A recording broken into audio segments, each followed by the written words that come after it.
সপ্তাহ হয়ে গেল আমি একবারও স্কিন কেয়ার করিনি, তাই ভাবলাম আজকে একটু সকাল থেকে স্কিন কেয়ারটা করে নিই। আর এদিকে মেঘের অবস্থা দেখো, প্রচুর পরিমাণে বৃষ্টি হচ্ছে, একদম ধোঁয়া ধোঁয়া অন্ধকার হয়ে এসছে, আমার ফেসটা ভালো করে বোঝাও যাচ্ছে না।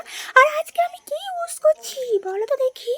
তো তারা আমি বলে দিচ্ছি, আজকে আমি একটা ভীষণ সুন্দর ফেস মাস্ক ইউজ করছি। তো এটা আমি হালকাভাবে লাগিয়ে নেব, আর হালকা করে লাগিয়ে নেওয়ার পর কিছুক্ষণ ওয়েট করে গরম ওয়াটার দিয়ে ধুয়ে নিতে হবে, মানে তুলে নিতে হবে, জাস্ট কিছুক্ষণ ওয়েট করতে হবে।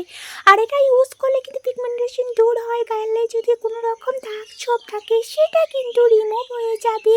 রিমুভ হয়ে যাওয়ার পর স্কিনটা যদি একটু ডালনেস ভাব হয়ে যায় সেটা কিন্তু রিমুভ হয়ে যাবে। স্কিনের মধ্যে একটা গ্লোয়িং ভাব চলে আসবে। যেহেতু এখানে একটা মজার জিনিস দিয়েছি, চলো এবার আমি কিন্তু ধুয়ে ফেলবো। তো ধুয়ে ফেলার পর জাস্ট ওয়াও, আমার স্কিনটা কিন্তু অনেকটাই সুন্দর লাগছে।